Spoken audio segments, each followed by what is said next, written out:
मेरी ज़िंदगी मेरे रूम की तरह थोड़ी सी मेसी है। तो हमारे पास हर वक्त टाइम नहीं होता है हर चीज़ को एकदम क्लियरली साफ रखने का। अब अगर मैं हर रोज़ अपने रूम में गंद इकट्ठा होने दूंगी तो वो इकट्ठा हो ही जाएगा। लेकिन कभी कभी मुझे थोड़ी सी मोटिवेशन इकट्ठी करने की ज़रूरत होती है कि मैं मोटिवेशन इकट्ठी करके अपने रूम को साफ रखूँ। पर अगले दिन क्या होएगा, फिर दोबारा गंदा हो जाएगा, क्योंकि हम लोगों को अंदर बाहर आना जाना होता है, सामान लाते हैं, कुछ चीज़ें बाहर रखते हैं, अंदर रखते हैं, तो इट हैपन्स, रूम गंदा होता है। और हमारी स्किन भी इसी तरीके से एक एरिया है जिसको हमने क्लीन रखना होता है। हम क्या करते हैं, हम एक बार फेशियल जाके करवाते हैं, हम टर्मा प्लानिंग भी करवाते हैं डॉक्टर हनीत से, या फिर हम 15,000 के एक्सपेंसिव फॉरेन कंट्री से भी फेशियल ट्रीटमेंट्स करवा लेते हैं। फिर उसके बाद क्या होता है, फिर दोबारा से मेरे रूम की तरह हमारे चेहरे के ऊपर भी गंद पड़ जाता है। तो मैं इतनी देर से टिकटॉक के ज़माने से यूट्यूब पे, इंस्टाग्राम पे कर क्या रही हूँ, एक ही चीज़ तो कर रही हूँ, तुम्हें सिखा रही हूँ कि तुम्हें अपनी स्किन को एवरी डे क्लीन कैसे करना है। क्योंकि ऐसी कोई क्रीम नहीं है, ऐसा कोई प्रोडक्ट नहीं है। मैंने हर एक बेसिक 50 रुपए की चीज़ से लेके आई थिंक मैक्सिमम मैंने 5-6 थाउजेंड की चीज़ यूज़ की हुई है। हर चीज़ का एक लूप होल है, हर चीज़ का एक कमी है। तो अगर एंड में मैंने कुछ सीखा है तो यही सीखा है कि जैसे हमारे रूम को हमें बार बार साफ रखना पड़ता है ताकि उसके अंदर गंदगी ना जमा हो, ऐसे ही हमें अपने चेहरे को बार बार क्लीन करना पड़ता है। अब क्लीन करने का तरीका ही मैं इतनी देर से भाषण के रूप में, कभी छोटी छोटी वीडियोस के रूप में बनाती आ रही हूँ, बताती आ रही हूँ। वो है कि एवरीडे अपना फेस वॉश करना, दिन में 2 बार, सुबह उठ के फेस वॉश करना, उसके बाद रात को भी करना। फेस वॉश करके फेस वॉश ड्राई करता है ना फेस को, तो छोड़ना नहीं है चेहरे को। उसके बाद चेहरे के ऊपर कोई ना कोई फेस ऑयल लगाना। जिन लोगों के पास अभी बायो ऑयल नहीं है वो बादाम रोगन तेल लगा सकते हैं। अभी के लिए उसका कोई बहुत ज्यादा फायदा नहीं है, लेकिन फिलहाल के लिए आप बादाम रोगन तेल लगा सकते हो। ऑलिव ऑयल और वर्जिन कोकोनट ऑयल वो लोग नहीं लगाएंगे जिनके बहुत ज्यादा पिंपल और ब्लैक हेड्स हैं, पर जिनके शाइयां हैं वो लगा सकते हैं। लेकिन मेरे अभी एक्सपीरियंस से मुझे पता लगा है कि सब लोगों को बायो ऑयल ही सूट कर रहा है। जिन लोगों को ऐसा लगता है कि यार बायो ऑयल लगाते हैं फिर भी पिंपल आते हैं, फिर भी स्किन डार्क होती है, वो उन केसेस में हो रहा है जो लोग स्क्रब नहीं करते हैं। मैं जो रूटीन बताती हूँ मैं एक बार आपको इस वीडियो में क्लियरली समझा देती हूँ। सुबह उठो, फेस वॉश करो, preferably with a face brush, face धोने वाला ब्रश। वो आपको नहीं पता, अमेजोन पे गूगल पे सर्च कर लो कि फेस क्लिनजिंग ब्रश क्या होता है। उस ब्रश को चेहरे पे लगा के झाग बनती है, जैसे फेस वॉश लगाएंगे गीला करके 1 मिनट लगा के अपने चेहरे को रोज साफ करना, ठीक है। 2 बार फेस वॉश, हर बार जब भी फेस वॉश करना है ऑयल लगाना ही लगाना है, प्रेफरेबली बायो ऑयल लगाना है। उसके बाद हर तीसरे दिन भाप लेते लेते गर्म पानी के साथ स्क्रब करना है। स्क्रब कोई भी हो सकता है, तुम एवर यूज का मत यूज करो तो ज्यादा सही रहेगा, क्योंकि वो ज्यादा खुरदरा है, लोगों को रेडनेस होती है। लोटस का एप्रिकॉट स्क्रब सबसे बेस्ट है क्योंकि वो हर जगह अवेलेबल है, इजीली अफोर्डेबल भी है और कोई इसके साइड इफेक्ट ज्यादा नहीं है। तीसरा है सेंट ईव्स, STIVES का एप्रिकॉट स्क्रब। इंटरनेशनल फॉरेन के लोग इस चीज को बहुत बुरा मानते हैं कि स्क्रब नहीं करना चाहिए, केमिकल पील करनी चाहिए, एसिड्स लगाने चाहिए, AHA BHA लगाने चाहिए। मैं AHA BHA के ज्यादा हक में नहीं हूँ, सिर्फ आप लोगों के क्वेश्चंस कवर अप करने के लिए मैंने पीलिंग वाली वीडियो बनाई थी और मैं बनाऊंगी भी आगे। लेकिन मैं कहूंगी कि स्क्रब ही करते रहो, क्योंकि जितने नुकसान केमिकल पील्स के हैं उससे कई गुना कम नुकसान स्क्रबिंग के हैं। क्योंकि एक ही नुकसान है, गूगल पे सर्च कर लो, माइक्रो एब्रेजन, जो स्क्रबिंग से हो सकती है। इसलिए हमेशा बोलती हूँ कि गर्म पानी के साथ या भाप लेते लेते 1 मिनट से ज्यादा स्क्रब नहीं करना है, ठीक है। याद रखना ये चीजें। अब स्क्रब करते हो, उसके बाद तुम स्क्रब करने के बाद फिर से ऑयल लगा सकते हो। अगर आपको पूछोगे कोई फेस पैक, सच्ची बोल रही हूँ, कोई फेस पैक काम नहीं करता। I am not kidding. मैंने अब तक इतने महंगे महंगे फेस पैक्स ट्राई कर लिए हैं, कोई नहीं वर्क करता। तुम एवर यूथ लोटस से लेके VLCC तक, सेफोरा तक, mud mask, clay mask, glam glow तक सब ट्राई कर लिया, नहीं वर्क करते। कुछ भी कर लो नहीं करते हैं। जो ग्लो मुझे पता है कि मेरे ये सिंपल रूटीन से मेरे चेहरे पे इतने सालों से मैं यूज कर रही हूँ, मैं आपको वही सिखा रही हूँ जो मैं खुद कर रही हूँ इतने सालों से, जो मुझे पता है कि पक्का रिजल्ट देगी और लोगों को दे भी रही है। अगर तुम नए हो मेरे चैनल पे, तुम्हें नहीं पता मैं क्या बोल रही हूँ, तो मैं तुम्हें बोलूंगी कि हर रोज फेस वॉश करो सुबह और शाम को। फिर हर तीसरे दिन भाप लेते लेते 1 मिनट के लिए स्क्रब करो। स्क्रब बता दिया तुम्हें कौन से, ऑयल बता दिया है। फेस वॉश कौन सा, जिन लोगों की ड्राई स्किन है उन लोगों के लिए निविया हनी फेस वॉश या फिर सिंपल वाला फेस वॉश, ठीक है। सिंपल ब्रांड है, नाइका पे सर्च कर लो। और जो लोग बाहर रहते हैं वो भी अफोर्ड कर सकते हैं simple face wash. It's not very expensive. घर बनाने वाला फेस वॉश भी बता चुकी हूँ, तुम चाहे घर पे बना लो, होममेड फेस वॉश की वीडियो भी बता चुकी हूँ। फिर करना है हमेशा ब्रश के साथ फेस वॉश, चाहे तुम्हारी जौन सी मर्जी स्किन है, कोशिश करो कि हमेशा ब्रश के साथ फेस वॉश करो, ठीक है। अब ये तो होगी बेसिक रूटीन। अब तुम पूछोगे मैम अगर कोई तो फेस मास्क कोई तो फेस पैक होगा, तो मैं आपको बोलूंगी कि जो होम रेमेडी वाले हैं, जो तो सूट करे वो तो चेहरे पे लगाओ, जो सूट नहीं करे उससे दूर रहो। चाहे मैं भी बोल रही हूँ, तुम्हें कोई बोलेगा ग्रीन टी चेहरे पे लगा लो, हो सकता है तुम्हें सूट करे, लेकिन हो सकता है कई लोगों को ना करे। तो इसलिए मैं वो चीजें बोलती हूँ जो एक्चुअल में ज्यादातर लोगों को सूट करती है। जैसे चावल का आटा ऑलमोस्ट हर किसी को सूट किया है और सबकी शाइयां कम हुई हैं। तो चावल के आटे को पीस के उसके अंदर कॉफी डाल के उसके अंदर उसके साथ अपने चेहरे को स्क्रब करो। हर तीसरे दिन या हर हफ्ते में एक बार कर सकते हो। अगर तुम मार्केट वाला स्क्रब नहीं यूज करते हो तो उससे भी तुम्हारी शाइयां और तुम्हारे पिंपल लाइट होंगे, ठीक है। अब ये होगी सारी हमारी स्क्रबिंग और क्लीनिंग। अब मास्क के बारे में, मास्क कोई नहीं काम करता, बता चुकी हूँ। एक चीज है शीट मास्क काम करते हैं, पर वो भी टेम्परेरीली। पर बात सारी टेम्परेरी है, हम सब हैं इस दुनिया में टेम्परेरी, तो कोई चीज पक्का इलाज नहीं दे सकती। चाहे लेजर कराओ, चाहे डर्मा प्लानिंग कराओ, चाहे मेसे ट्रीटमेंट लो, कुछ भी। एक ही चीज पक्की है, वो है बार बार रूटीन बना के रखनी, अपने एक कंसिस्टेंट रूटीन। कंसिस्टेंट मतलब एक लगातार रूटीन कि हर तीसरे दिन करना है तो करना है स्क्रब, हर रोज फेस वॉश करना है तो करना है। धूप में जाने से पहले सनस्क्रीन लगाना है। अब मेरी बहनें एक चीज बहुत ध्यान से सुन लो, दो तरह के सनस्क्रीन होते हैं। एक जो होते हैं फिजिकल बैरियर, चलो यार छोड़ो इतनी ज्यादा लंबी चौड़ी वो नहीं करूंगी मैं। जिंक वाला जो सनस्क्रीन है, शाइयों वाली लेडीज को जिंक होना चाहिए आपके सनस्क्रीन में। चाहे तुम फोटो स्टेबल लगाओ, सन क्रॉस लगाओ, चाहे तुम न्यूट्रोजिना लगाओ, ये 3 सनस्क्रीन जो है मैं आपको बोलूंगी कि इन तीनों में से कोई ले लो। हर कोई इनमें से 500 से ऊपर ही है। जिन लोगों के शाइयां नहीं है, सिर्फ एक्ने है या नॉर्मल स्किन है, शाइयों के अलावा कोई भी प्रॉब्लम है या प्रॉब्लम नहीं भी है, तो तुम न्यूट्रोजिना का 50 SPF शेयर ड्राई टच जो ब्लू कलर का है वो लगा सकते हो। अगर तुम्हारी शाइयां है, पिगमेंटेशन है काले रंग की या ब्राउन रंग की, तो तुम्हें सिर्फ और सिर्फ न्यूट्रोजिना का जिंक वाला या फोटो स्टेबल जिसके अंदर जिंक हो, या कोई भी सनस्क्रीन जिसके अंदर जिंक हो, वो वाला सनस्क्रीन लगाना है। अगर शाइयों वाले लोग सिंपल सनस्क्रीन लगाएंगे तो वो काम नहीं करेगा और सबको वर्स भी कर सकता है। नेक्स्ट चीज तुम पूछोगे कि मैम अब चेहरे के लिए क्या करें, वैक्सिंग करवाएं कि रेजर करें कि थ्रेडिंग करवाएं। देखो वैक्सिंग मत करवाओ तो बेटर, मैंने कभी नहीं की है। मैं तो डर्मा प्लानिंग करती हूँ और मेरी हेयर ग्रोथ ऑलरेडी ऑटोमेटिकली कम हो चुकी है, नहीं आते हैं ज्यादा बाल, चाहे मैं 2-2, 3-3 महीने ना करूँ डर्मा प्लानिंग।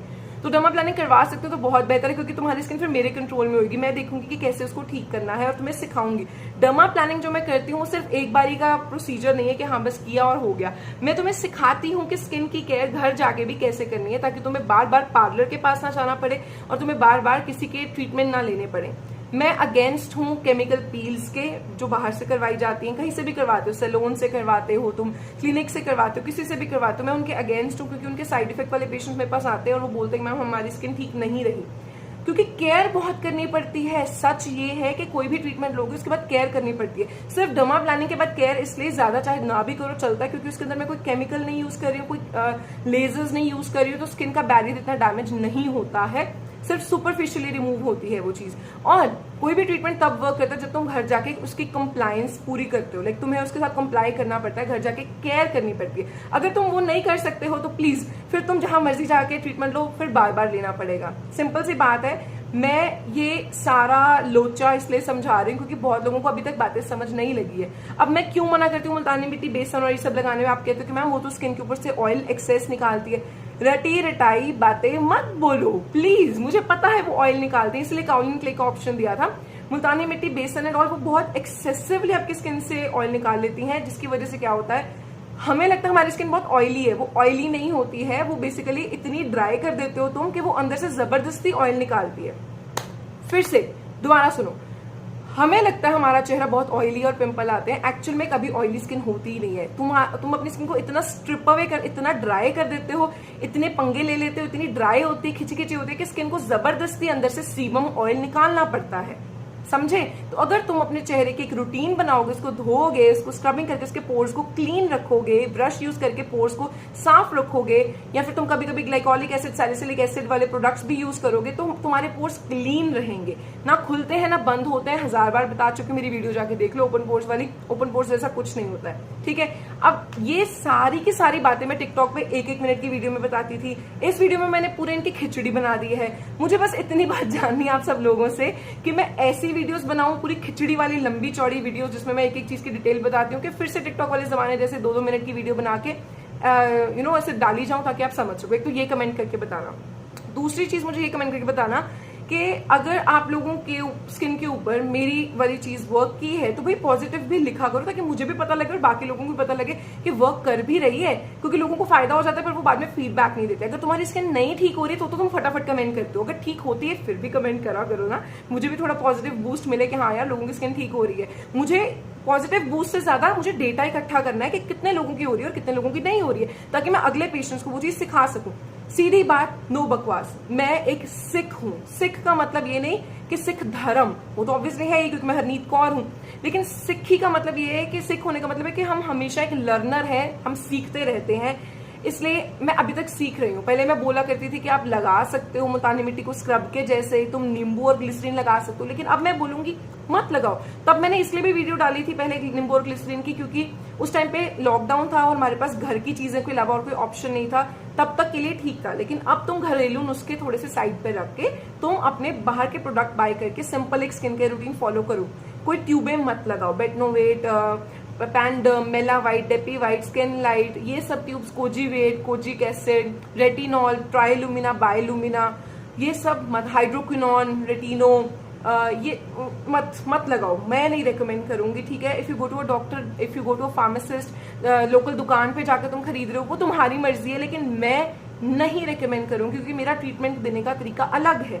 मुझे तुम कंपेयर नहीं कर सकते कि वो तो वैसे करते तुम ऐसे करते हो, क्योंकि मैं स्किन को सिर्फ उस वक्त देखती हूँ जब तुम मेरे पास आते हो प्रॉब्लम लेके। मैं हिस्ट्री लेती हूँ, तुमसे पूछती हूँ तुम्हारी लाइफ में, मैं ट्रायंगल थ्योरी के बारे में पूछती हूँ। मेरी पर्सनल ट्रायंगल थ्योरी है कि तुम्हारी स्ट्रेस लेवल्स कितने हैं, तुम्हारी डाइट कैसी है और तुम्हारा सन एक्सपोजर कितना है। ये मेरा तरीका है ट्रीटमेंट देने का, and that's how I treat you, irrespective कि तुम कहाँ से हो, तुमने कहाँ से ट्रीटमेंट लिया है, चाहे तुम अमेरिका से मेरे से कंसल्टेशन ले रहे हो, चाहे तुम यहीं बिहार से मेरे से मैसेज पे बात कर रहे हो, इट डज नॉट मैटर। मेरा तरीका मेरा अपना पर्सनल तरीका है और मैं अपने तरीके से धीरे धीरे ठीक करती हूँ। और कई ऐसे स्किन इश्यूज है जिनको मैं ठीक नहीं कर सकती हूँ, स्पेशली इन्फेक्शंस को कर सकती हूँ दवाइयां देके, but I don't want to give you medicine. अगर तुम्हारे सिस्टिक एक्ने है और तुम मेरे पास नहीं आ सकते हो तो एक चीज तो शुरू कर सकते हो ना, जो रॉ हल्दी होती है, ऑर्गेनिक हल्दी होती है, उसको एक 100-150 ml पानी में डाल के, एक चुटकी डाल के रोज शॉट जैसे पी लो, ठीक है। एक तो वो तुम्हारा एंटीबायोटिक इफेक्ट आएगा। वो भी नहीं कर सकते हो तो तुलसी ड्रॉप्स मिलती हैं, तुलसी ड्रॉप्स के तो जितने फायदे उस गिनाओ ना उतने कम है।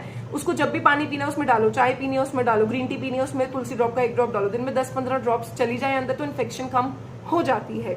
एंटीबायोटिक्स लेने की जरूरत नहीं है। क्योंकि एक और बात बताना चाहती हूँ, मेरे कॉलेज में यहाँ पे एक, मेरे को याद नहीं सर का नाम, मतलब ऐसे 2-3 प्रोफेसर्स थे जो हमें बताते होते थे, डॉक्टर साहब ऐसे थे 2-3 जो बोलते थे यार आप लोगों को जरूरी नहीं है एंटीबायोटिक खाना, क्योंकि हम लोग रेजिस्टेंस पैदा कर रहे हैं अपने आप की। मैंने बहुत खाई है एमॉक्सीक्लैव, ऑगमेंटन, क्योंकि मेरे टॉन्सिल हुआ करते थे। फिर जब मैंने नेचुरल तरीके से तुलसी ड्रॉप्स भी नहीं शुरू की ना, उसके बाद मेरे टॉन्सिल्स हुए नहीं। मतलब ऐसे होता है कि 1-2 साल बाद एक बार होता है, और पहले कॉलेज टाइम पे 1 साल में मेरे को कम से कम 8-9 बार टॉन्सिल्स होते थे। सिर्फ तुलसी ड्रॉप ऐड करने से मेरी ठीक हो गई, और रात को ब्रश करने से भी। कई लोग बोलते मैम आपके दांत पीले हैं, वो मेरे काइंड ऑफ हेरिडिटरी भी, आई थिंक मेरी फैमिली में ऐसा है शायद इसलिए मेरे हैं, लेकिन एटलीस्ट वो हेल्दी फील करते हैं क्योंकि मैं रात को भी ब्रश करना शुरू किया, एक ये चीज शुरू की, एक तुलसी ड्रॉप्स पीने, उससे मेरे टॉन्सिल्स नहीं होते हैं। मीठा तो मैं अभी भी खाती हूँ लेकिन अब टॉन्सिल्स नहीं होते हैं। सो ऐसे मैंने सीखा कि यार ऑर्गेनिक तरीके से अगर स्किन को और बॉडी को ठीक किया जा सकता है तो ट्राई करके तो देखें, नहीं तो एंड में तो है हजारों हॉस्पिटल्स बने हुए हैं और बनी जा रहे हैं, डॉक्टर्स बनी जा रहे हैं लोग।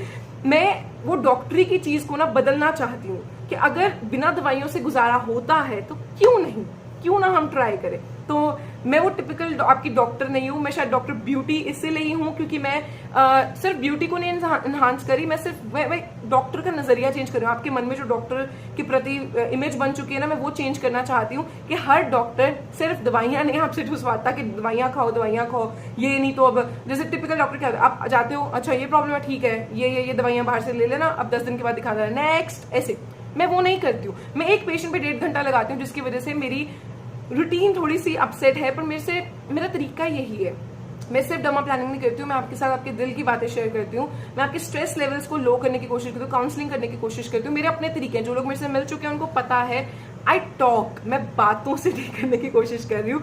कुछ इंटेलेक्चुअल बहुत ही समझदार लोग ऐसे सोचेंगे कि यार ये क्या है, ऐसे तो बेवकूफ बनाने वाली बात है, ऐसे कौन डॉक्टर होता है ये वो, पर मैं ऐसे हूँ। और जो मेरे से लोग ठीक हो रहे हैं मुझे कॉन्फिडेंस ने यहाँ तक पहुंचाया है, अपने आप के ऊपर विश्वास है, और I will continue to do this. क्योंकि एक मूवी देखी थी पैच एडम्स, उस मूवी में था कि एक पेशेंट पे जब तक एक पेशेंट नहीं ना ठीक हो जाता, और एक मूवी थी मिरेकल्स फ्रॉम हेवन, ये 2 इंग्लिश मूवीज है जिनसे मैं बहुत इंस्पायर्ड हूँ। जब से डॉक्टर बनी हूँ मैंने ये 2 मूवीज देखी, मेरी जिंदगी बदल गई है। इन मूवीज में मैंने नोटिस किया कि ऐसे ऐसे जो लोग डॉक्टर्स को मैं महान या अच्छा समझती हूँ, वो हमेशा एक पेशेंट को जब तक ठीक नहीं करते ना तब तक उसका पीछा नहीं छोड़ते। वो ठीक करने के बाद फिर वो नेक्स्ट पेशेंट लेते हैं। फर्क नहीं पड़ता पैसे आए नहीं आए, कितने आए हैं, पैसे बाद में, पैसे तो अभी भी कमा रही हूँ, कहाँ यूज कर रही हूँ, ध्यान तो मेरा फिर भी इसी में कि कितने लोगों की अभी भी स्किन ठीक नहीं हुई है। जब तक नहीं कर लेती सबकी स्किन ठीक, शायद ऐसे वीडियोस बनाती रहूंगी, मिलती रहूंगी लोगों से, उनका ट्रीटमेंट करती रहूंगी। तो इट्स जस्ट दैट कि मेरी पर्सनालिटी को ऐसे मत लो कि ये डॉक्टर है और ये तो दवाइयां बताएगी। नहीं, मैं आपकी स्किन को ठीक करूंगी, चाहे दवाइयों की जरूरत हो, चाहे ना हो, चाहे मेकअप की जरूरत हो, जैसे भी करके। I am your doctor beauty because I am the doctor who want to make you feel beautiful. मैं आपको ये नहीं चाहती कि ब्यूटीफुल बनाऊं, मैं चाहती हूँ आप महसूस करो ब्यूटी। मेरे बोलने से तुम ब्यूटीफुल नहीं होने वाले, ना तुम्हारे हस्बैंड के बोलने से, ना तुम्हारी मौसी की बेटी के बोलने से, ना तुम्हारी पड़ोसी के बोलने से। तुम ब्यूटीफुल होगे जिस दिन तुम अपने आप को सेल्फी वीडियो पे देखोगे और मेरे जैसे कॉन्फिडेंट होके वीडियो बनाओगे कि हाँ भाई मैं भी हूँ कुछ। नॉट लाइक ईगो में नहीं, बट लाइक हाँ यार है मेरे में कोई चीज, मैं कर सकती हूँ, मैं कुछ ना कुछ तो जिंदगी में, दुनिया में चेंज ला सकती हूँ। तो ये थी मेरी वीडियो, मेरा जो भी निचोड़ है, मेरा सीक्रेट है, सीक्रेट ऑफ माई स्किन कह लो, मेरा रियलिटी, मेरा ट्रुथ, यही है बस, और कुछ नहीं है। सपने सोचती रहती हूँ कैसे और बेटर करूँ, कैसे और लोगों की स्किन की मदद करूँ। एक इंसान नहीं कर सकता, एक इंसान शुरुआत कर सकता है किसी रेवोल्यूशन की, जो मैंने कर दी है टिकटॉक के जमाने से, लेकिन अब उस रेवोल्यूशन में मुझे और लोगों की जरूरत है ताकि मैं और लोगों तक ये बात पहुंचा सकूं कि स्टेरॉइड्स मत लगाओ, विटामिन ई और सी के कैप्सूल चेहरे पे मत लगाओ, तुम एक्सफोलिएशन से अपनी स्किन को ठीक करो, केयर करके ठीक करो, दवाइयों के बिना अगर सर सकता तो मत लगाओ। समझ लो, ये बातें मेरे को इतनी नॉलेज है कि एक बात है जो मैंने अब तक सीखी, तो बहुत कुछ है, लेकिन ये बेस्ट चीज जो मैंने अब तक सीखी है ना, वो ये है, पैसा हम सब कमा लेते हैं कैसे ना कैसे करके, सीधे तरीके से, पुट्ठे तरीके से, गलत तरीके से, सही तरीके से, जैसे मर्जी, पर विश्वास नहीं कमाया जाता। जो मर्जी कर लो, एक गलती हुई नहीं, सारा विश्वास जीरो। तो इसलिए मैं ये नहीं कहती कि तुम ऐसे मेहनत करो और विश्वास कमाओ। आई नो गलतियां होती हैं, मेरे से भी बहुत सारी होती है, लेकिन अगर तुम 80% लोगों की हेल्प करते हो, तुम्हारी नीयत अच्छी है, तो भगवान की नजर में एटलीस्ट तुम्हारे नंबर तो फुल हो जाएंगे। तो यही सोच लेके मैं अब तक चलती आई हूँ और यही सोच लेके मैं आगे तक चलती रहूँ। और अगर तुम्हें और स्किन की नॉलेज जाननी है तो प्लीज कमेंट करके बताना, क्योंकि जितनी मेरे को नॉलेज मैंने ऑलमोस्ट इस वीडियो में बता दी है। जो चीजें रह गई हैं, हाँ प्रोडक्ट और ब्रांड्स रहते हैं, उसकी वीडियो अभी डालूंगी 1-2 दिन तक। पर अभी मेरे दिल में था यार, बातें बतानी थी मेरे को, मेरे दिल में थी बातें, मैं कहा यार रह नहीं हो रहा था, मेरे को बताना था आप सबको ये सब कुछ, तो निकल गई मेरे मुंह से। इसलिए इतनी लंबी वीडियो भी हो गई है। जो देखेगा, जो यहाँ तक वीडियो देखेगा ना, वो पता क्या लिखेगा, वो लिखेगा 353, बस 353 लिख देगा। अगर किसी ने 353 लिख दिया नीचे, मैं समझ जाऊंगी कि उसने मेरी पूरी वीडियो देखी है, ठीक है। तो मुझे बताना, जो भी आपको इस वीडियो में क्वेश्चन नहीं समझ आया नीचे कमेंट करके बताना, मैं आपके सबके कमेंट्स पढ़ने की कोशिश करती हूँ। And I love you all so much. Good night, शब बखैर।